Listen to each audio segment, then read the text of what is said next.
Welcome to Season 3 of The Aggregate, narrative coatings from around the globe. It's a diverse assembly of designers, architects, artists, and builders from our vast world whose experiences, stories, and lessons combine to make the grandiose plaster genre feel just a little smaller. Our show isn't just about triumphs and tragedies. Moreover, it's about insight, takeaways, and ultimately growth. These factual fables blend to storied histories that audibly enhance the trade, slowly passing down time-honored traditions amongst the fast and fictional digital era. This isn't artificial intelligence. Instead, we're celebrating actual intelligence. So take a third breath as New Age Artisans coats the planet and changes the standards of what it means to educate, empower, and create. I'm your host, Jeremy Mistretta, along with my friend on the dials, Vincent Ryan, and welcome to our show. All right, welcome back, plastered people. How's it all going today? Season 3, Episode 16 of The Aggregate. Hope you're all doing well out there in listener land. Thanks for tuning in last week with Keith Owen and, spoiler alert, the golden boy Gabe Franklin. Hope everyone enjoyed it as much as I did. Keith Owen is a very special person in our world. We love him to death. He's been all in with our platform from the beginning. I remember back in the day when I was just getting into the trades and working closely with manufacturers, I always had ideas about ways that they could expand their reach while investing directly back into their own applicators and then, of course, their own brands. Having Keith on the show was just one way that we at New Age Artisans get to be the change we want to see in the plaster world. And for all you who follow along with our newsletters and our weekly Instagram posts, you maybe noticed that Mr. Legend Plaster himself was highlighted in our In the Limelight series. We're happy to have him and love to celebrate his work amongst other applicators that shine with our blends. Having Gabe on the show again was just a special treat too. He has a wealth of knowledge that expands across a myriad of plaster bases and applications. He's got a diverse quiver of tricks that he can combine at any time to create the exact effect he's going for. Working on the mentioned project together was also quite fun. I got to see Keith absorb everything he could from the experience, and it certainly seemed that his hunger for information rekindled maybe a small fire into Gabe's eye as he looked back to the days when he was learning and remembered the excitement and curiosity of discovery. I stepped back into the project this week and applied some veneer wax to a few walls in the water closet so the plumbers could do their thing with the trim outs. The homeowners have been in and out, and it's smiles across the board. I'm not sure if they're going to let us take pics, but the answer is always no unless you ask, so stay tuned. Let's see, it's spring break here in our area. All the schools are out and kiddos are out of town. Traditionally, my kids head south to the grandparents and I stay put because I can get a tremendous amount of work done when my paternal duties aren't needed. The crews are out slaying plaster in Paradise Valley and Big Sky. So I'm picking up some small pieces and I'm pushing through the fluff. One project in particular that's coming up soon is a 2,500 square foot interior design studio for Abby Heathering Interiors.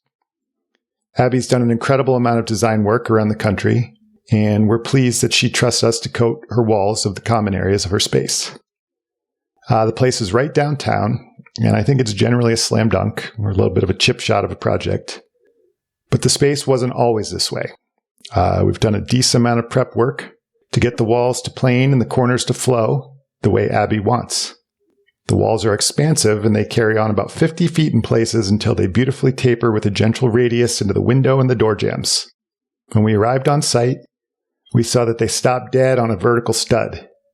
At first we thought we'd just hang some rock and smack up some corner bead.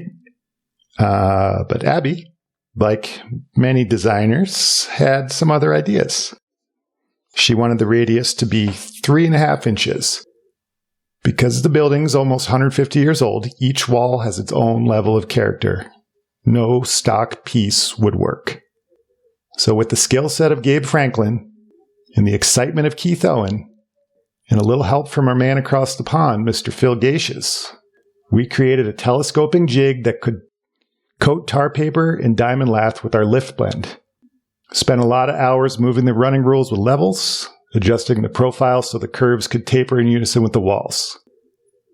They're all curing now and need some minor touches before we apply our hand-troweled finish over them. It worked. We're pleased. And I think it would work a lot easier if we could have just called today's guest, Mary Havana-Little, for some custom fibrous plaster pieces. Do you think that would have been easier, Mary? Definitely. Definitely. Yeah, you could have just waited on site and I'd have dropped them over to you, Jeremy. No problem. No problem. Although I was listening to your a podcast that you were in yesterday, and you were talking about shipping some plaster across the Atlantic, and it got all moldy because it was not in they didn't put it in a temperature-controlled container, Well, it's mostly made out of water, isn't it? So, being in an enclosed space like that, getting very hot in a metal container, it's a recipe for disaster. Yeah, well, next time we're calling you, and you can help, because, I mean, that was a thing to get all that to plane out correctly. Did it take a while to get a hang of that? It took a while, yeah. It made a nice little mess, but we cleaned it all up. But it was just the wall, one of the walls that the running rule was on was just completely different. So it just moved back and forth. So we just had to keep shimming it back and forth. And then the profile, we would bring it up. And then we had this. You always go one way, Jeremy. Did Philip not tell you that? He usually does. Oh, no, we went one way for sure. But the challenge was that each curve was completely different. It was just kind of like, I don't know if we could just make this out of a stock piece. We're going to have to articulate each one. Yeah. Yeah, we take a template of the curve and then run the mold. Yeah, a reverse mold for that. Okay. Next time. You're coming. Yeah. But you got free advice from Philip, though, and he's one of the best, so you can't complain, really. We love Philip here. He's a little bit of a celebrity at New Age Artisans. Oh, I love him. Philip. He's so nice. And do you know William and Jude? His kids? His sons. Yeah, I met them recently. At an event in the guild. Yeah. Yeah. How about it? That was nice. Have you met Nikki? I do keep saying I'll go and spend a day on site with them, but we're like passing ships, me and Philip. Yeah. Do you know Nikki, his wife? No, I've not ever met Nikki, his wife, actually, or his dog, because I've never met them, but hopefully I will one day. Yeah, the whole clan is just, we love them so much. Yeah. Oh, it's lovely. Yeah. Did you come over here and meet them, Jeremy? Oh, yeah. Yeah, we came over. I was over there a couple of years ago, and we were in London, and then we went up to Stamford and then Deeping St. James, and we worked with Phil. So we have him on our plaster portal as a Cornice in situ teacher. Yeah. So he's very good. Yeah, he's very good, and he taught a few classes, and we essentially just went right back to that, all the video content that we created with him to be able to do this particular project. Oh, you went back and rewatched it? Oh, yeah. We rewatched it, pulled out the workbooks, and there is no way we could do this without Uncle Phil. Oh, bless him. Oh, he's good, isn't he? We love him. Yeah, he's a celebrity himself, Philip. Yeah. It's been a fun season so far. We use the spring and summer months to build content on the portal, as I was talking about. Mm-hmm. And we research guests for upcoming seasons of the show. This year, we've got some fun conversations that I didn't think that we'd ever get. People are busy. I get that. And it's certainly a lot to ask someone to put their life on pause to talk to us. And our friend Mary here, you can't tell, she's a hustler and a bustler. I don't think anybody's going to have much luck pinning her down. So I think it took a little bit of a war of attrition with our newly dubbed unofficial network. Oh, no, it's fine. It's totally fine. But Brian Tobin, Mr. Lime Brian. Don't get me started on Brian. Yeah, well, let's get you started. He has named himself the new unofficial booking agent for the aggregate. I think he should be. He should be a full-time booking agent. It's brilliant. Any chance I get to talk to that guy, he's always got the amount of people that have come to us through the corridor of Brian has been, it's insane. It's great, though. It just shows what a good man he is. He's a proper top gentleman, is Brian. Yeah, but he's like, I talked to her, it's all good. She knows that, she's going to do the podcast. And I was like, okay, great. That's cool. I said to him, I'll do it for you, Brian. Yeah, that's cool. That's cool. And then I had your number for a while and I was like, I've never spoken to her. Like, I'm not just going to text her. I'm not going to call her. Like, there are codes of ethics, my dude. Oh, no. I think I did actually tell Brian. I was like, tell your friend Jeremy, he has to pick the phone up and actually call me. Well, I was like... on emails, I'm terrible. Yeah. And I was totally fine to do that. I just needed your explicit permission before I was going to do that. Oh, thanks, Jeremy. No, listen. You ring me anytime.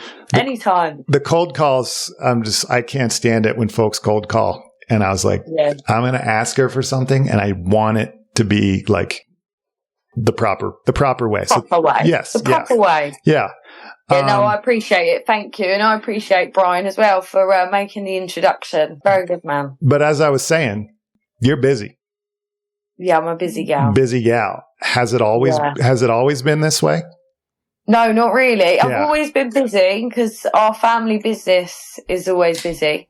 Yeah. But my own little business at the minute, this year, since I've really put everything into it, it's gone mad at the minute. Yeah. I'm not complaining. I love it, but it's hard work. It's hard work. I'm used to hard work. I've always been a hard worker, but this serious hard work. All the time. But being a single mum as well, I work full time, sometimes working till 7 o'clock at night, and then I'm coming home and I'm clocking onto my other full time job. Mm-hmm. Yeah, it's non-stop, but it's what I love, and I'm happy and I'm thankful that I can wake up every day and be tired but be happy, and be happy to be going to my work instead of being tired and being miserable and hating my job for it. I feel blessed over it. Yeah, my friend Heath England in Hood River, Oregon, he told me one time, he said, don't ever say I have to work.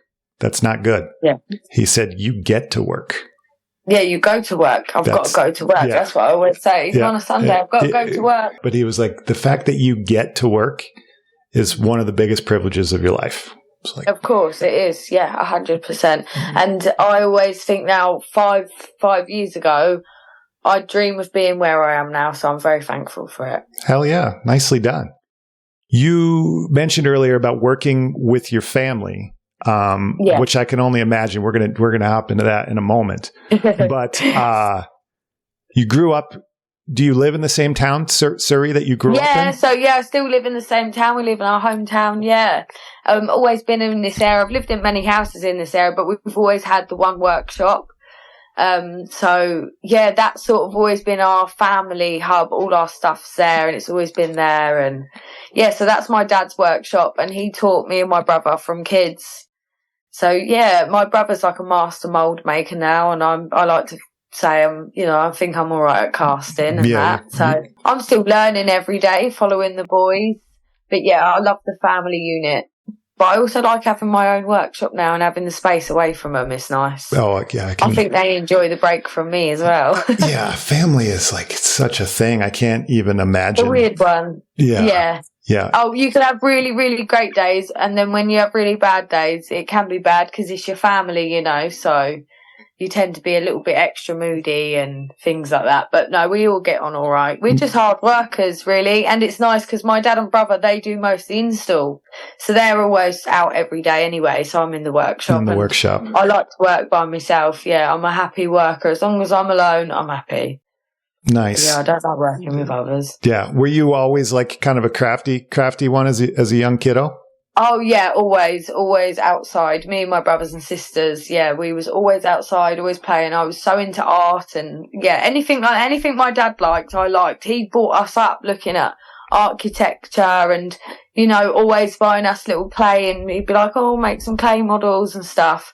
So I've always been very creative, and my little girl's very creative as well. So I think it does just run in your blood, like the creative sort of artisan bloodline, we call it.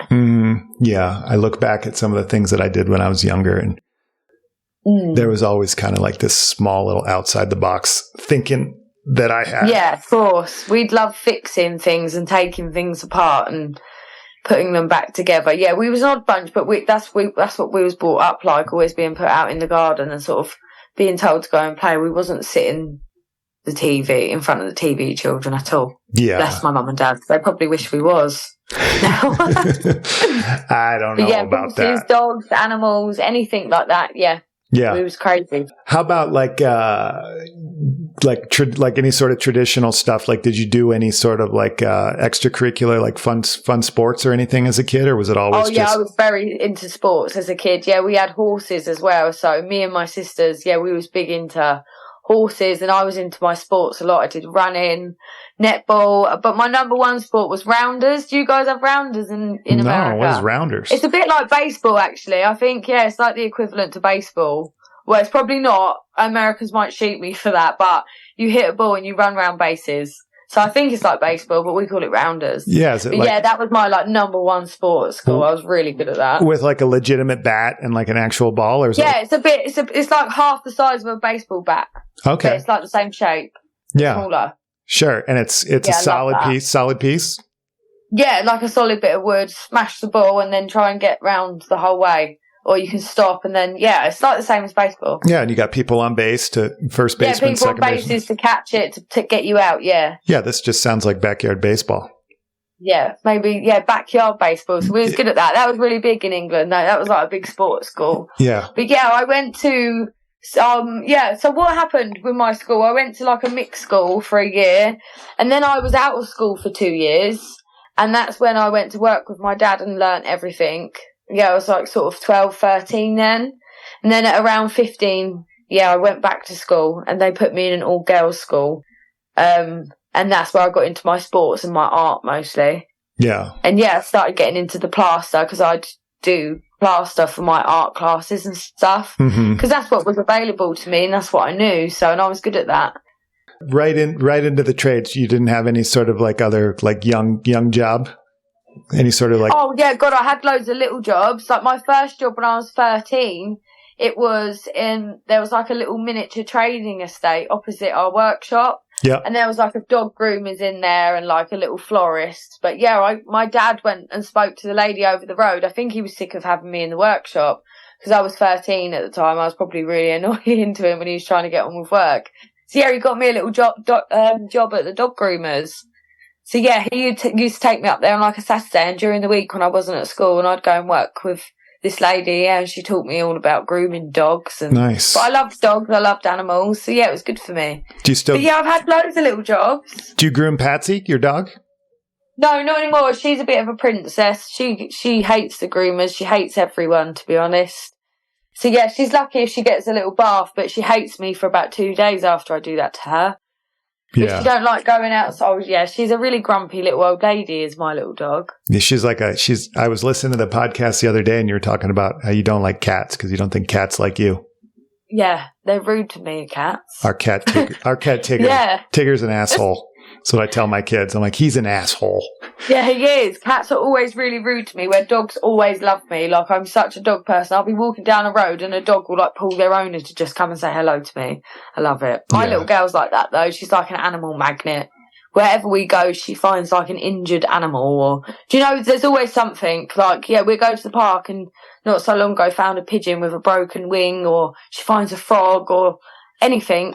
Yeah, so we end up taking loads of animals home as well and putting them in little rescue centres and things. It's mad. Yeah. I'll tell you a story when we're offline about a rescuing of an animal that is not podcast appropriate. But oh no, I've got loads of them probably. It always seems to happen to us. I don't know why, but we just stumble across injured animals. Do you know, like a lot. It's not normal. This involves my cousins and their dog digesting a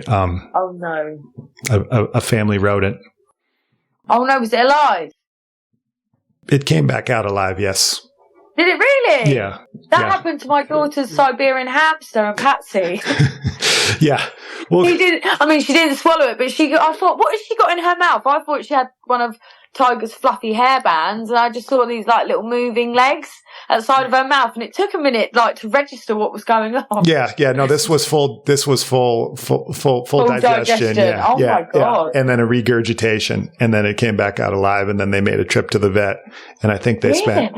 Yeah, we're just going for it with the story. Fuck it. They spent $2,000 to splint this like little hamster's leg or something. No, I would have said put it out of its misery for $2,000. No way. Yeah, the vet was like, "Here's what's going to happen. You're going to walk out the door. You're going to go to the pet store. You're going to get a new hamster, and you're going to come back. Yeah, for £11. Yeah, and we're going to pretend that that we fixed it. That's what's going to happen." Yeah. And she's like, "Nope, the kids are going to know. We have to fix this." And it was just no. Oh my God, no! I would have been straight to the pet shop. Hamster, they're £11 in the pet shop up the road here. Epic mess. Oh God, yeah, that is far too messy. So we are digressing now. Sorry, Jeremy. Yeah, it's all good. That's what happens when people talk. It's if you want to digress, you can get into conversation with me, and we'll go all over the place. What? So you were working at the dog groomer, and then you decided to come back over and work in the shop with the father when I was and the brother? allowed to. I'd just be in the shop whenever my dad said I could go. Yeah. So but no, he knew I was. I think as I was getting older, he seen me working, and I was casting by the time, like doing panel mouldings and things like that. By the time I was 16, and that was it really. And then had my daughter, so I had a couple of years out, and then straight back to it. And then were you were in high school, and then were you going to school in the day and then working in the afternoon? Yeah, worked with my dad after school. Yeah, so you finish school here at 16. Oh, I did go and do a bit of floristry actually. I had a little flower business for a little while, for a couple of years. Oh, nice. But I was doing that sort of just on the weekends, like when I wasn't plastering. Yeah. How did you get into that? It's just something I love doing. I went and done a couple of classes on it, and I just taught myself really. It was just another thing I just seemed to be quite good at. I just watched like a few videos if I wanted to learn how to do anything like ribbons and stuff like that. And just practiced like I did my plaster work, just kept practicing until I got it right. Yeah, making like floral arrangements and stuff. Actually. Pardon? Like doing floral arrangements and stuff? Yeah, I was doing the funeral flowers was like my main thing. Yeah, it was good money as well. For like a young kid, for like a 17, 18-year-old, it was good money. That is really good. Yeah. Yeah. But that come to an end when my dad said to me, it was like after COVID and I'd had my baby, and I was sort of like, one of them, like, what should I do with my life? Because I thought it's going to be too difficult doing like a manual full-time job with a baby. But my dad said to me, like, how many florists do you know? And I said, well, obviously like thousands. There's loads of florists, isn't there? And he said, but how many female fibrous plasterers do you know? And I was like, well, none, me. And he said, well, there you go. That's your answer then. And what you want to do, you always want to be the niche, because there's loads of florists and not many plasterers like you. Yeah. So, that's when I was like, right, that's it. And I got really serious about it. And, that was that. Nice. Riches in the niches is what we say. Yeah, that is true. And 100%. So it was your dad and you and your brother. Yeah. Yeah, we have had loads of staff and that, like, all over the years. But, I just like working on my own, and I think because we're obviously a close family unit as well, it's hard for other people because we've got such a high standard of work as well. Yeah. That's the thing, because it's sort of me and my brother, it's healthy competition, obviously, but when your brother and sister working together, we're very competitive people. So we always want to be better than each other as well. So our work is always top notch, whatever we do, because we pick at each other, and then my dad will pick on us. So it's like when we get someone else in, sometimes it's a bit disappointing. So you have to give up sometimes. And like my dad says, you'd rather have the stress of doing it yourself, knowing it's done right, than having the stress of wasting money and knowing that it's fucked, basically, Definitely. So and there's always the way. That's kind of the way I get sometimes on certain things. I mean, obviously I got this crew and they're awesome and they do a great job, but there are times where it's like, this can't get fucked up.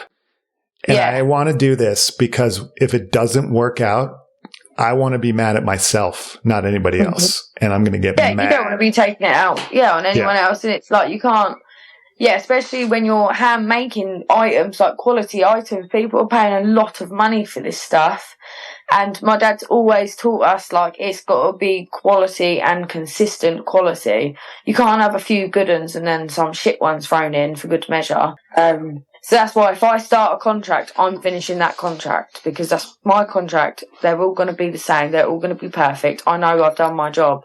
It's really hard finding good quality tradesmen, craftsmen as well, because if they are good, they've got their own firm. They don't need a job. Yeah, that's like the golden ticket, is how do you create a world in which people want to come, work for you. Yeah, work for you as well. But I think that's why in the next few years hopefully I'll come across my little apprentice somewhere. I'll find one. I get loads asking, but it's like you're always unsure, because you always think I'm going to put about 6 years into this kid, so it's a big commitment for you to teach them everything and then one day for them to be like, right, see you later. See, this it's sort of heartbreaking as well. Like, that's why my dad always says, that's why I've got you two.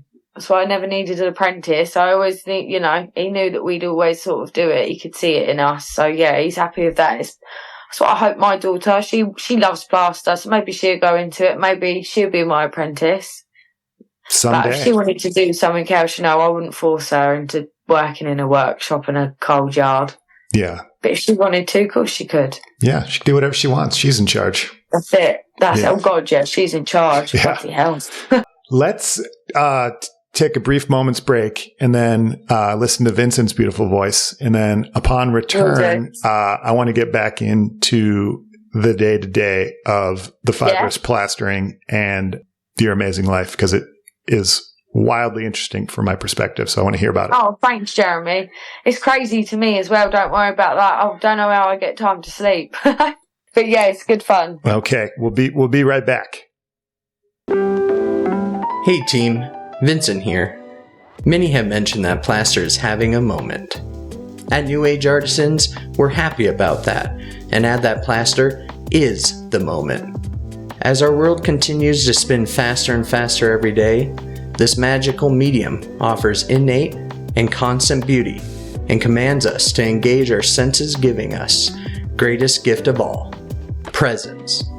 As we admire carved pieces, ornate cornices, rendered facades, and veneer coatings, the impossibility to encapsulate the word plaster into a single and cohesive definition is evident. Each country, region, and township can have their own meanings, uses, and purposes for plaster. And as the public stares at shiny internet images, the demand for knowledge has become more prevalent, with architects, designers, builders, and homeowners being tasked with repairing, restoring, or recreating elements of this lost art form. Historical information is sparse, as is the gateway to entrance into the trade. Sadly, these coveted secrets and tightly held techniques run the risk of extinction if not properly cataloged, and newcomers deserve ease of access into the field as a global labor force continues to dwindle. What if there was a place that preserved these techniques and fast-track gateway information that encouraged craft folk to stay engaged and thriving in the field? Well, that space is here, and it's called the Plaster Portal. With a small annual fee of just $75, baseline members to the Plaster Portal get access to tips and tricks they can't find anywhere else online, as well as discounted pricing on New Age Artisan plaster blends in our growing global market. Are you wanting to further your plaster expertise? We're here for it. With a simple baseline account, subscribers can upgrade to our Artist Series classes, taught by niche industry professionals around the world. Learn cornice in situ and sculpture from the United Kingdom, Tattalact from Brazil, floral casting in the States, and drywall from an industry icon. But that's not it. We have more in the hopper, and we're constantly creating new content. Sign up is fast, easy, and affordable. Head to newageartisans.com and click the Plaster Portal link to get started. We're gaining new members every day, and we can't wait to have you as part of our community. Before we get back to the show, here's a past guest with a quick hello.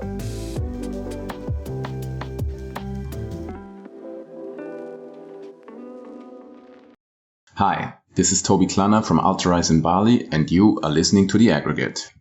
All right. Thank you, Vincent.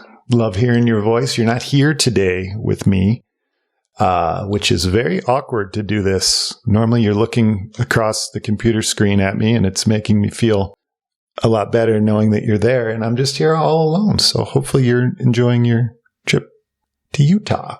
Toby Klanner from Ultrarise Materials in Bali.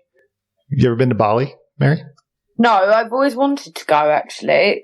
It looks beautiful. If you go, you should go hang out with Toby Klanner. And if you fall madly in love with him, you'll be like the millionth woman in the world that has.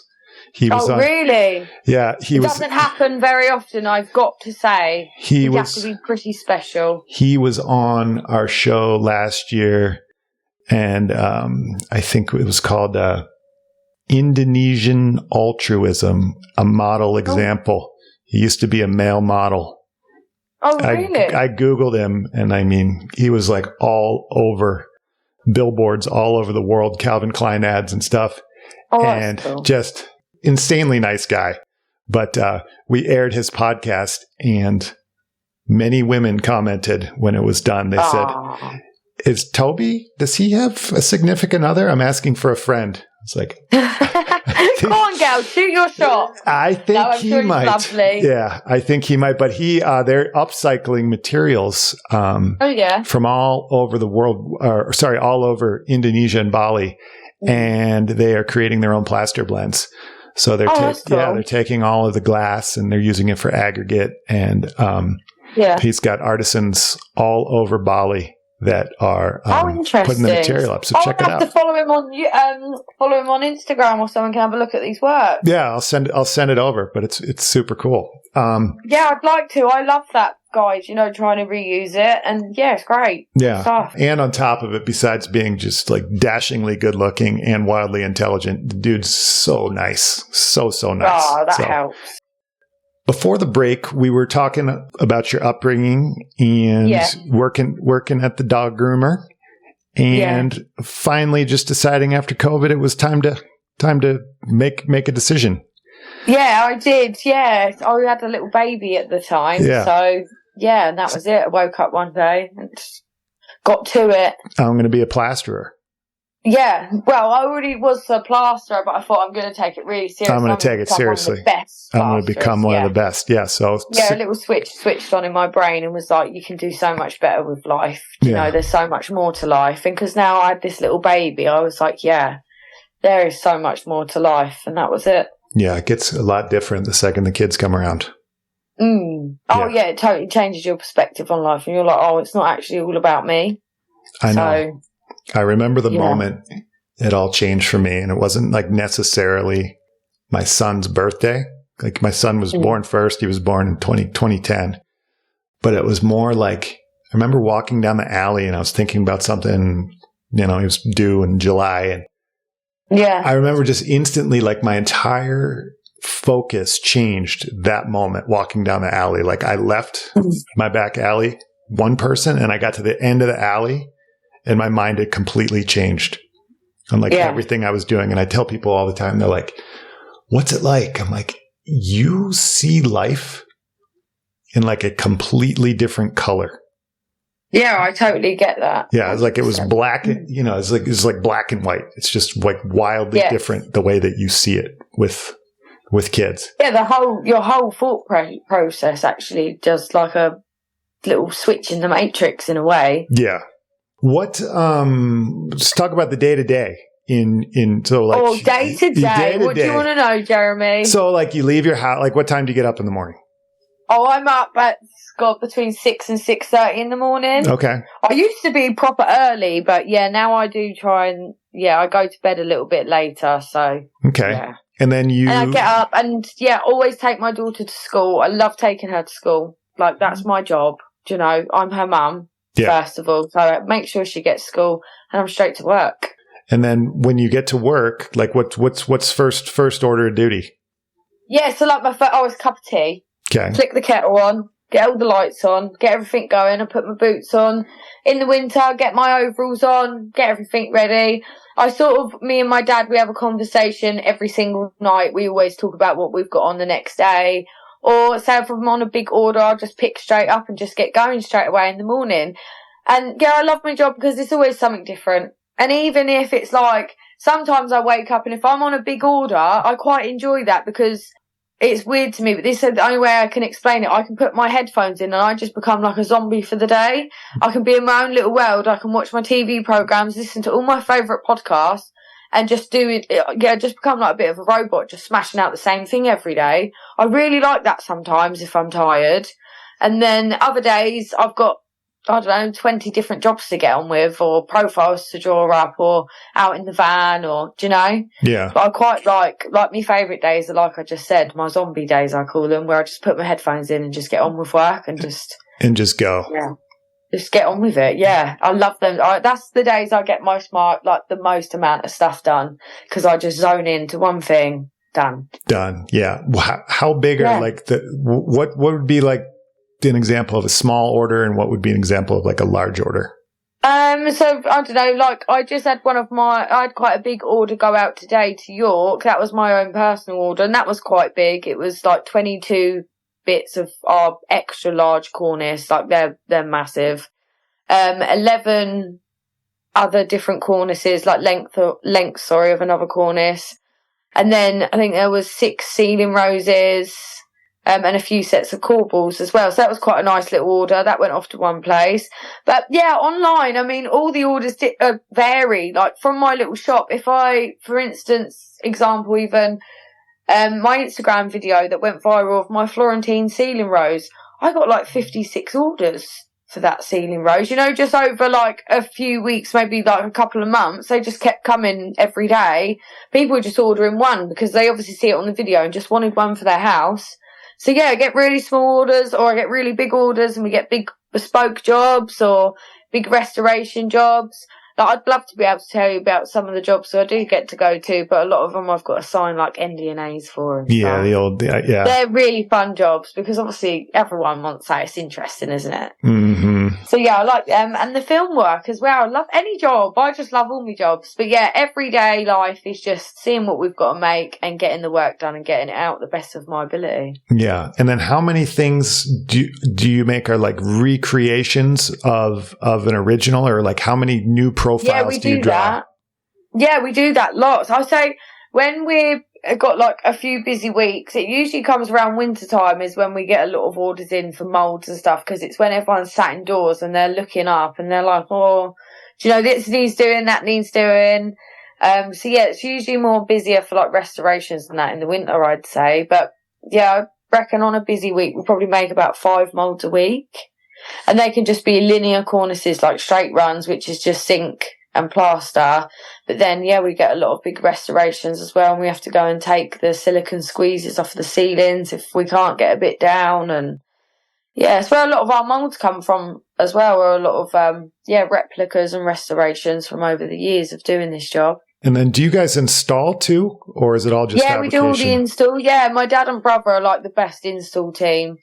I mean, I'm trained to do it, but it's not really my thing. I don't really enjoy being out on site, and it's not really worth my time. Like my dad knows, and well, everyone knows, my time worthwhile is in the workshop making stuff. There's no point having me stood around on site filling in little gaps all day or making gauges when I could be making cornices back in the workshop. Mm-hmm. So yeah, I get out of fitting now, thank God.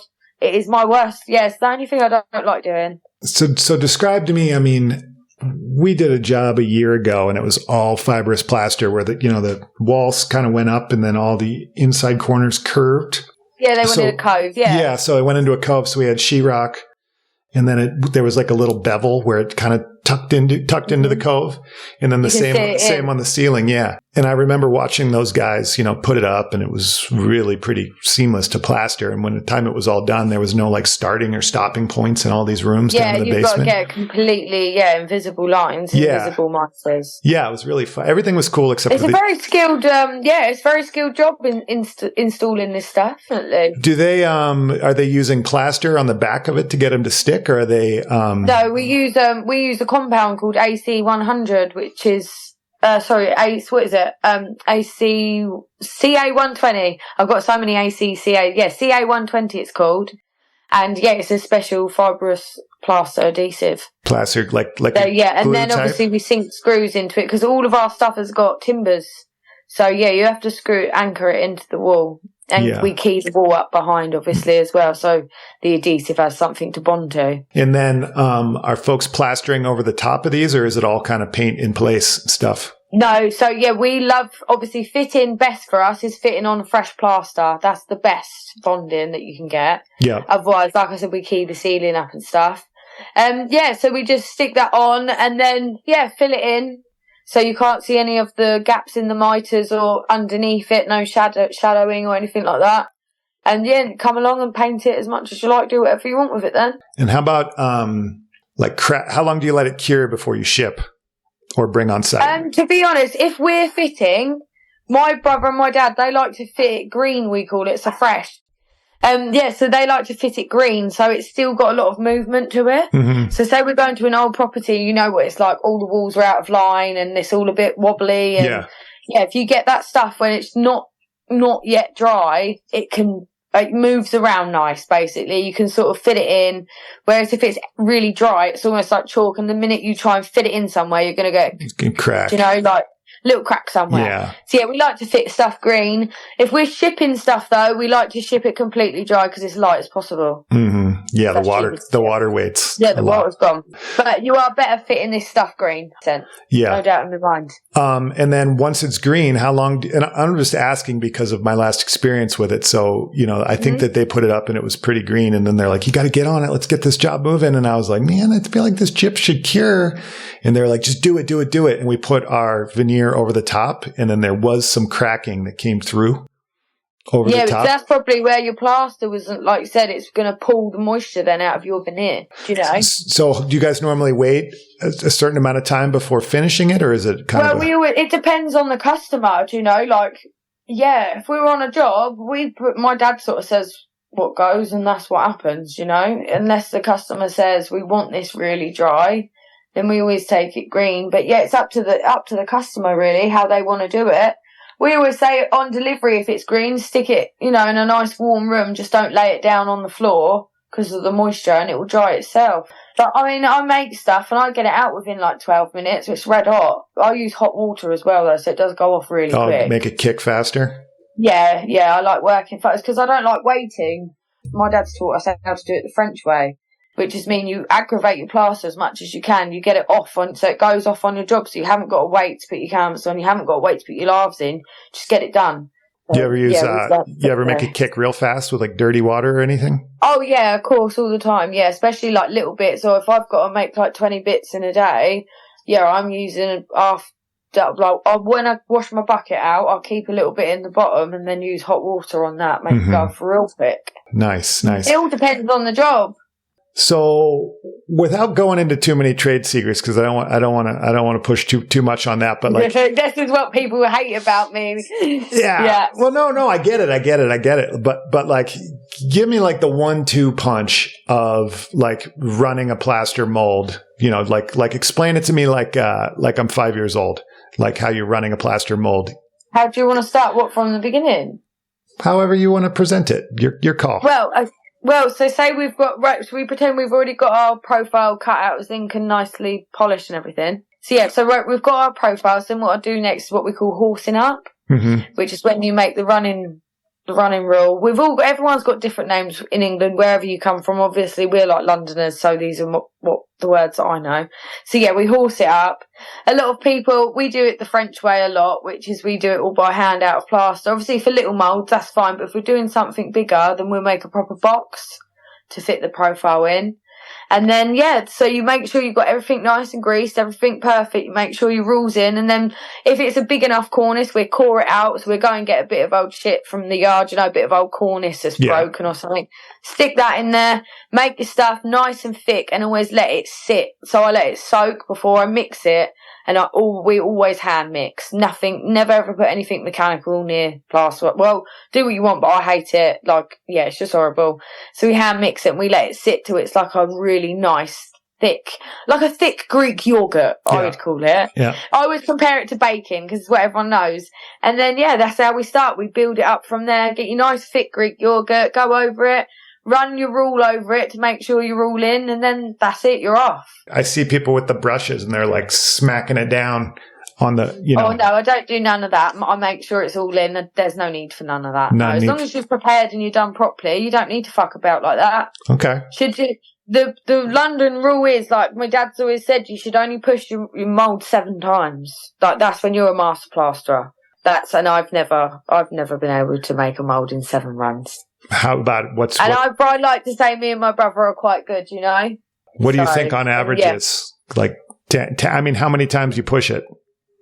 Oh, I don't know, really. I'd have to watch a few videos. I'd probably a good few 15, 20 times, which probably is not that much, to be honest with you. Yeah. We're quite good with plaster. Like, that's our game, so we're good with that. Does your dad push it 7 times? No. Sometimes, back in the day, he reckons, but now he's getting a little bit older. My brother probably can, on little moulds. Definitely on little panel mouldings, but I'm talking like big moulds, I suppose, like 500. Is that your daughter there behind you? Yeah, sorry, can you see her? Let me just find out. I saw her little face. Hey! Get out, please. Thank you. Sorry, Jeremy. That's awesome. I could just see her eyes. Still the final affair, the little plaster moulder. Yeah, she is. Yeah, my kids. Falling along the floor. Yeah, my kids, especially my daughter, she was like, can I be on your podcast? And I said, yeah, of course. So what I want to do sometime is I want to have her on the show, and then I want to have somebody else on the show with a kid, and we're going to call it Contracting Kids. And we can I'd so be up for that. Yeah. We do that. My daughter could tell her all about plastering and stuff. Yeah, we could compare and contrast. Maybe next season, compare and contrast. Let's do that. Like what it's like to have this hustle life and then raise kids at the same time. Yeah, I know, it's mad really, because when I'm not in my plastering boots, like I say to people, I'm just like a normal mum. I'm at the school gates, I'm in the park, like, you know, it's just normal life to me. And then I put my boots on and I'm very plaster moulding, so I'm in a completely different world. Funny. Exactly. Do you ever find it hard to like as the clock starts, ticking, what time do you pick your daughter up from school? I do. I try and be there on pick up from school. I do try my best, but usually, a lot of the time she's picked up by like my sister-in-law, or my friends. Yeah. So, but otherwise it's 3:15, and sometimes she'll come back to work with me. Do you get like the scaries though? Come around like 2 o'clock, 3 o'clock. You're my God, and I'm like, I've got my hands in plaster, and I'm meant to be at the school 10 minutes ago, but I'm quite lucky. Our school are very resilient to me, so I can literally ring them and be like, I'm 5 minutes late, and they're like, don't worry, she's fine, she's with us. Yeah, it's quite good. That's good. We've got a really good relationship. That's good. When my kids were really young, one of the preschool teachers I called, she was like, don't worry, she'll be fine. She'll just be out on the curb when you get here. I was like, then just kick them out. She goes, I'm kidding. It's fine. It's like, of course. Yeah. Yes, okay. So you mentioned your boots. I want to get into that whole situation. Oh, yeah, my boots. Yeah. So how has this whole kind of Instagram online phenomenon happened? Like, rewind the tape. Oh, that's a funny one, actually. To the beginning. Like, where did it start? Well, it's quite funny because, it was like when I was obviously a new single mum and with a little baby and stuff. And my sister, like a couple of my friends, they was like, why don't you start putting your work like on Instagram or something? And I was like, I don't think anyone would care much about it, because like growing up, it wasn't very fashionable to be a woman in trades. There wasn't many women doing it, sort of thing. So it wasn't like I said, it weren't fashionable. It wasn't like spoken about. There weren't like groups of women like, we all work like there is now, do you know? Mm-hmm. It's because of Instagram that's happened. But anyway, I'm digressing again. But it was my sister and my friends was like, you should start putting pictures up of your work online. People would really like it. And I was like, no one's going to really like my pictures of my work, I don't think. And I just started doing it, I suppose. Like my sister would help me do it. And then started doing videos. I was like, I'll do some videos. And I said, I'll do videos of my work, but I won't be in them. Like, I wasn't very confident or anything. So I was like, I'm not being in videos. And then once I did a video, and my friends were like, I'll put it up. And I remember it had been sat in my camera roll for about 6 months. And I was like, I don't know how I feel about it, because, like, it's me, and I've never really put myself on there. And it was like a bit of a weird video. Like my friend said, I'll do it with no music. Like literally just put you working in the workshop. So I stuck this 30-second long video up. And then I think I woke up in the morning and I had like a notification from Instagram and it was like, you've had 27,000 views on your video. And I was like, oh my God, I've had 27,000 views. Like, it was like amazing. I don't think I only had something stupid like, I don't know, like 300 followers at the time. And it was mostly all my friends and mums at school. And yeah, then within a week I had 10 million and then I had 12 million, then I had 15 million. And then yeah, ended at 22 million and I'd gained 53,000 followers from it, and that was the start of my Mary Plus Mouldings Instagram journey. Everyone was like, wow. And I was like, oh, people are interested in my work. Oh my God, people want to see my work. Yeah, hot damn, let's roll. Yeah. Yeah, that was it. I was like, shit, girls, we better get going there. But they was obviously all like, we told you. We got and videos I've been working to make. at that already for about a year, you know. Yeah. So it was hard work. Like, I can't say it just happened like that because it didn't. It was hard work. I was still making videos, but they was all shit. Yeah. And I'd give up on it. And I was like, this was sort of like, oh, fuck it. I'll post this video, see what happens. And yeah, that happened. Yeah, that happened. I think I was telling you when you and I spoke on the phone a couple of weeks ago and I mentioned my friend Lydia Crowder, Drywall Shorty. Yeah. She was the same way. Yeah, I love her. Yeah, she's great. She's great. Although I don't see her very often. She moved a little bit ago, but she was telling me, she kind of same deal. Like who would want to see me do this? This is crazy. Yeah. And she placed a video up of her like skip troweling a ceiling and it started to take off. And then she said she was at breakfast one morning with her friends and she said the phone was just like, yeah, that's what mine was like. Like it was mad. And she said, they were like, what's going on with your phone? She's like, I don't know. And then she said she finally got a notification from Instagram and it said, Instagram will no longer be sending you notifications on this post. And that happened like 6 hours or so after she posted it. And she was like, and that was just, that's when life changed forever for her. And she's like, I'll just keep going. One little moment in your life can change, but it's just about, I don't know if it's luck. I don't know if it's hard work. I don't know. Yeah. Well, what's the saying about luck? It's, when hard work and preparation combine, that's it. Opportunity. I think so. Yeah. Preparation and opportunity combine. That's luck. So, what does it entail every day in the social media world? What's become of it? Mad. Yeah. To be honest with you, I struggle with it. I still struggle with it now. Like that Instagram obviously is like my baby. I could pay someone to look after it now, but it's mine. It's what made my Mary Plus Mouldings brand. But yeah, I'm not gonna lie. It's still hard work. Like I still think now sometimes like, I've got to film myself at work, I've got to make reels. Sometimes I'm too tired, sometimes I don't want to be on the camera.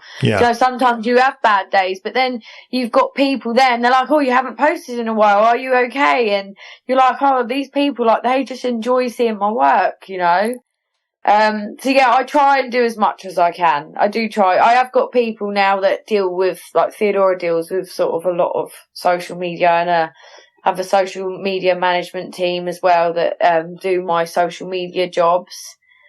But yeah, it's by no means. It's also like having a full-time job. Like I always laugh. I've got 3 full-time jobs: my child, my plaster, and my social media. The social media. I got a buddy Colby, the same as Colby in he's in Boston, and they were doing all these crazy plaster jigs and just going crazy, like stuff to make old Philip proud. And his Instagram just like blew up one day, like crazy amount of followings. And he just was like, and he completely like changed his approach after. He was like, it just went crazy. And I just got to the point. You can't lose yourself in it though. You got to keep working. Yeah. And he was like, the amount of opinions people offered to me on like what I was doing, why I was doing it, like in the comments that were coming were just wild, crazy. Like, you dumb shit. Why would you do it like that? Like, what's the best comment you've ever gotten? Oh, I do. Actually, I've had some I love comments with people, especially like young girls that message me saying like, you inspire me. I love that. But I've had it a couple of times now. and there was this one that I do remember. I've got it on my phone somewhere, but it was this lady, and she said that she'd seen my video just randomly pops up to her, and she said that her dad was a traditional fibrous plasterer, and he never had any sons. He had her and I think her sister or something along them lines. And he'd got really ill, and he was obviously, nearly passed away. And he was on his deathbed, bless him, and he would always talk about fibrous plastering and how it was a lost trade, and how he didn't know if it was going to carry on. And, when he was, like, at that point in his life, he was, not very well, obviously, and, like, folding bits of tissue, she said. And, she said, like, cause that was because of his work. But when she saw my video, she was like, maybe my dad, like, didn't have to worry so much about his craft that he loved, like, dying. And he was like, she just said, like, when I see you doing it, it just made me really happy. Because, give her, like, a little bit of comfort, that she felt like her dad's sort of, like, work. She saw, like, me and her dad in a way. It was, like, a bit of a weird one, but it was really nice at the same time. But I think it's all about, like, I've gotten a few of those, like, that were, it's all about, like, the approach and the presentation of, like, what somebody says and how they said it. I actually, a couple weeks ago, I read one online. Like, I had it for 2 years sitting in the direct messages. And then finally I was like, I got to put this out there to the world and just, like, let the world know what this person said and, like, what they said. Yeah, if I was, like, a different person, maybe I thought it would be weird, but I was like, hell no. Like, that is, like, what I'm all about, what you just said right there. Yeah. Yeah, just, like, give her a bit of comfort. And I just thought, like, what a nice thing for that lady to, like, share with me. Do you know? She was like, I actually feel at peace. Like, my dad didn't need to worry about losing this trade, like the craft that he grew up with. Yeah, because you're carrying it on. It's in safe hands, basically. She was like, it makes me happy to think my dad would be happy sort of seeing you working. Yeah. And I think that's really important. There are good people in the world. I like that. Yeah. What the comment section. What it makes me laugh. To be honest, mine's not that bad. I think I'm quite well respected. Like, and I love that. And because some men can be really horrible to me online, and it's usually the ones that are in my craft, but they work for someone. They're obviously really miserable with their life. Do you know? Like, there's no need for it whatsoever. But then, on the other hand, I've got so many of them that respect me for my work and tell me how great I am. And it's just lovely. Do you know? Like, my dad walks on site, and there'd be people there, and they'd go up to him, and they'd be like, oh, excuse me, like, are you Mary's dad? And he'd be like, yeah, I am. And, like, he's bored of it now. He's like, yeah. And they're like, I just want to say, like, how much we love her work, and, things like that. So I love that. They're like, oh, we've seen her online. And there was even a man on site to him the other day. He was like, I write comments on your daughter's posts all the time about how amazing she is and stuff like that. So that's really nice. I love that. But it's very rare that I get the arsehole come and try and tell me how to do my job. That's good. Quite rare. But when they do, I say, you're welcome to come into my work at the shop and show me how good you are any day of the week. Like, no drama. Yeah, no. Come on over. You're invited anytime. Yeah. How about the affiliations? You've got a few going. Yeah, I've got a good few little affiliations going on. I'm working with, like, a massive bank at the minute, Tide Banking it's called. It's like an online bank here. I don't think you guys have it in America. No, but I saw the video. Oh yeah, they're not my best. They're not my best. You keep the edges clean, like your bank account. Yeah, there you go. Like, to keep your edges clean. Oh, don't. Yeah, that's me. I thought it was awesome. I'm so, like, a natural person doing stuff like that. It's not my favourite, but yeah. Well, and then what about? I've been dying to ask you, and I almost messaged you, and I'm like, no, I'll just ask her on the episode. What's going on with Airbnb? Oh, my Airbnb. I love Airbnb. Yeah, they approached me. It was was like a funny story because, how it come about was a lady who worked for Airbnb, but she lives in New York. So she works for Airbnb in New York. Anyway, she'd come across one of my videos and it was me, demolding a big ornate classical cornice, but I had Cardi B playing in the background. Yeah. And so she saw that video and she had sent it to the team in London and said to the team in London, who is this girl? Have you seen her stuff? I love her. like, you need to find her. So the lady that received that email, they obviously all work in partnership, but the lady in London who received that email was like, right, I'm going to find her. And she literally found me online, sent me an email through my business address. We was on the phone the next day and we agreed a deal with Airbnb the next day.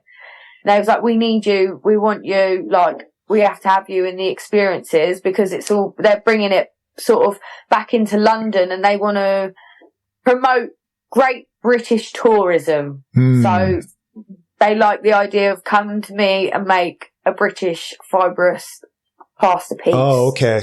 Okay, that makes a lot more sense. So folks would be in London, they'd be visiting. If I was going to be Airbnb. You can come and book in and you can come and do plastering with me. You can like hear my story. I'll tell you like you get all the good gossip when you come to the Airbnb because it's not being recorded. Yeah. So you get all the 411 on all the good jobs and that, you know. So yeah, I've had people coming from all over England, which I was surprised about. I didn't think many people was going to really be that interested from it, but yeah, I've had people driving from Wales, from Rugby, Sussex, like literally all over. And yeah, it's great because I'm like, oh my God, guys, like thanks for coming all this way just to come and do 2 hours of plastering with me. Like, it's great. Yeah, well, it's like, the product's one thing, but then there's also like, you get to hang out with you too. Like that's what's the most fun. I didn't realise people like that. Yeah, some obviously all of them, they're like, yeah, we follow you online. Like, I followed you for years. And I'm like, oh, it's lovely. Thanks. Yeah. That's my favorite. We do workshops in here with all of our plaster blends and stuff. And it's like super fun to just hang out with people because it's like 3 or 4 days of them. And by the time you kind of like break the ice, there's only been like 1 or 2 people out of like the 100 or 200 or so where I'm like, I need you to get the hell out of here. Like, I don't. Oh, really? Yeah. There's only been a couple. Yeah, I've had a few. There's only been a couple. No, not yet. I've been quite lucky. But like for the most part. I'm sure I'll get them. Yeah. Yeah. But like the joking, it's just so much fun. So much fun. Yeah.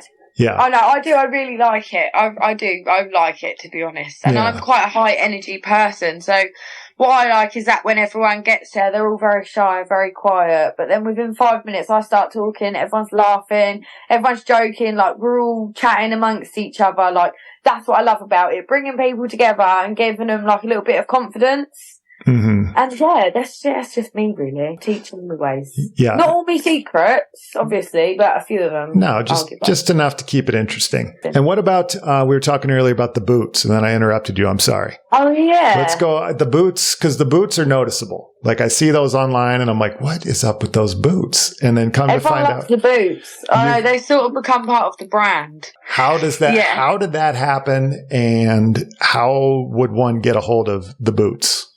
Oh, okay, we can tell you. So how it happened is that I become friends with another lady in the trade just when we all sort of started coming on Instagram because I was like, I'm going to go and find and see if there's any other girls that are in trades like me, and obviously took myself off online and went and followed loads of people, and I come across this girl, Sophie, she was called Sophie the Surveyor, and she's, surveys properties obviously, and we started chatting. And, a company called Ambulance Safety, they're like a footwear in England, had approached her and asked her to help collaborate to design some work boots. And, they said to her, why don't you think, I think she come up with the idea, pick a few ladies that inspire you and go from there. And they picked me to be the newest boot out, the Mary boots. So helped with all that and got well involved. But as soon as I see them, I was like, that's my boot. I've been waiting for these boots my whole life. Yeah. I'd grown up wearing men's boots, like boys' boots, because you couldn't buy girls' work boots in shops. Like, it was mad. My dad would have to take me to Screwfix or like Wicks's, which is like, what would you guys call it? Like a homeware store? I don't know. Yeah, like Ace Hardware, you can go there and buy stuff for your house, like to build your house, basically. Mm-hmm. Anyway, I used to have to go there and buy my boots, and they was always really uncomfortable and really big and ugly, because obviously I had little girls' feet. I don't have boys' feet. So I used to have to wear like 3 pairs of socks as well, and they'd never ever last. So I'd go through boots more than anyone I've known. Even my dad was like, not another pair of boots. Just go through them. But yeah, the Mary boots, I've got 3 pairs of them now. They're amazing. I've got a site pair, a workshop pair, and then a day out, a going out to my expo in that pair. Out to hanging out. I have to wear them because they're part of the brand. Like, if I don't wear my boots, everyone's like, is that Mary or not? Like, we don't know. Yeah, she doesn't have the boots on. We're not sure if it's her or not. It's an imposter. They're like your Air Jordans. Yeah, they are. Like, I put my boots on when I've got to go and do, like, a talk, and I'm like, right, you're in Mary Plaster Mouldings now. You're not Mum. You're not Mares. You're not. Yeah. You are Mary. And that's it, in the zone. Done. How would one go about buying one of those pairs of boots? You can buy them from loads of shops in England, or you can buy them online at Ambulance Safety. Mm-hmm. Of course. Yeah. Have you ever signed a pair? No, I haven't. I would, though. I should, really. I've signed loads of plasterwork now, which is weird. I never thought I'd have people asking me to sign plasterwork. I got a podcast bag that when I meet you, you can sign that. It's a bag. Oh, I will. People. I'll definitely sign that. And I've got a little wall of fame in my workshop. So when you come, you can sign that. Yeah. People from all over the world have signed this bag. I'll show it to you after. Is Brian on it? Oh, if Brian's on it, I so want to be on it. Brian's on it. But I tell you what, there were these gals here. They were on the show earlier, Zareen and Ali from South Africa. And I went up and we recorded on this job site in Big Sky, Montana. And we recorded in the theater. The sound was just like impeccable in this theater. Oh, cool. And I fucking forgot the bag. I couldn't believe it. I could not believe I forgot the bag. And they were like, well, you're just gonna have to come to South Africa and see us. There you go. Yeah. You've got a trip planned now. You're going to have to come back to London as well because you didn't come and see me. So you'll have to come and I'll give you a crash course. Yeah, well, I didn't know you then. So now I know you. Right. Yep, now you know me. Yeah. Now you can come over. So if you're going to close your eyes and imagine like 5 years from now, what do you think like the 5, 10, 15-year plan is? I've got some good plans. Yeah, what do you got going? I won't tell you some of them because I never know who's listening. But I've got some good plans. Yeah, I have. And as I always say, I always take the risk because I don't like to lose the chance. So, yeah. Like I said, I've got some big plans. I've got some big work plans that I can't actually say. Okay, we're not going to say. But hopefully I'll pull them off. But, yeah, one of them would to be having some of my ceiling roses in the biggest store, like homeware stores in the UK, so you can go in and buy one of my products off the shelf. Yeah. So that's in my next 2-year plan. I want that done. I want it done in a year, to be honest, but I'm a very busy lady. And, so getting some really good contracts. They're building something very special here in England, and it's just started this year. So that would be in the next 5-year plan. I mean, if I could get a contract like that, I can't say what it is, but if I could get a contract like that, it would be my life work. Game changing, yeah. If I did 8 done 40. So I'm after that. I keep saying it out loud, but I've been saying it out loud before it was even the planning permission was accepted. I've been saying about this because we all know it's coming to England. You have one in America. They have one, you have one in Florida and they have one in Paris, but we don't yet have one in England, but they've been signed off now and they've actually started work. So, yeah, in the next 5 years, I want that contract. Okay. So I'm going to do my damn best to get that. You're going to get it. Yeah, I am. I'm going to get that. And, I've got a TV program coming out on BBC One. That's coming out soon. I filmed that last year. Was it last year? Oh my God, yeah, it was last year, last May I filmed that in Scotland. Yeah. That's going to be fun. That's coming out shortly, like in the next couple of months. It wants to, because it's been over a year, nearly. Just working hard and bringing up My Little Tornado. Yeah. As another thing on its own. Oh, yeah. But yeah, I don't like to think materialistics, but I would 10 years time, I'm going to get these contracts, I'm going to make my money, and then I'm going to build a massive training academy. And on the side of it, I'm going to have probably a nursery or something for single mums who've had it quite hard and that can come over, go to work and not have to worry about their little babies and be able to put their head into something and get shit done like I had to. Mm-hmm. But have that support that I know that you need to be able to do that. That many girls don't have. And I was lucky I had that with my sisters and my friends to support me. But a lot of young girls don't get that opportunity. So I'd like to give it to them, That's my goal. Once I've made my money, that's my thing. I'm going to do the Yeah, I'm going to have a big charity and a big academy. It's not just going to be plaster either. We're going to be doing everything. All the traditional trades, the whole lot. Mm-hmm. Well, I can't wait to say I knew you when. Thank you, I'll Jeremy. be like, I know her. I knew her. You will. She's too cool. You'll be there. I'll be bringing you up saying, come over. I'll pay for your flights. Come and teach a class in my place. I will be. Okay. Don't worry about that. Yeah. And I'll bring the podcast bag and you could sign it. Yep. Sounds like a good idea. Yeah. Yeah. Well, I know it's late there, so I'll let you go. All right, then. What time is it there where you guys are? What time is it? It's 2 p.m. So what do you got? Oh, nice. It's 8 o'clock at night here. I've got to get on, Jeremy. Time for bed. You got a big day of work tomorrow. Oh, I've got admin to do now. Well, thank you. Yeah. Thank you so much. This has been terribly fun. Thanks for having me. Yeah. And I can't wait for, Contractor Kids. Let's do it next year. Yeah, let's do it. Oh, my daughter would love that. Okay. Definitely. She'll be so excited. Perfect. It's a plan.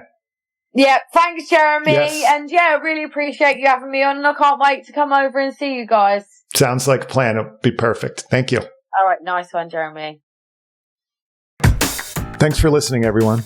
Please don't forget to tune in next week as we head to New York City for a chat with Patrick Shoemaker of NYC Decorative Arts. Both a scholar and a tradesman at heart, Patrick has combined his skills to create stunning surfaces in elite homes up and down the eastern seaboard of the USA. We're looking forward to chatting about pulled flutes, gilding techniques, superstrata representation, and what it takes to work and live amongst one of the busiest cities on the planet. Until next time, cheers!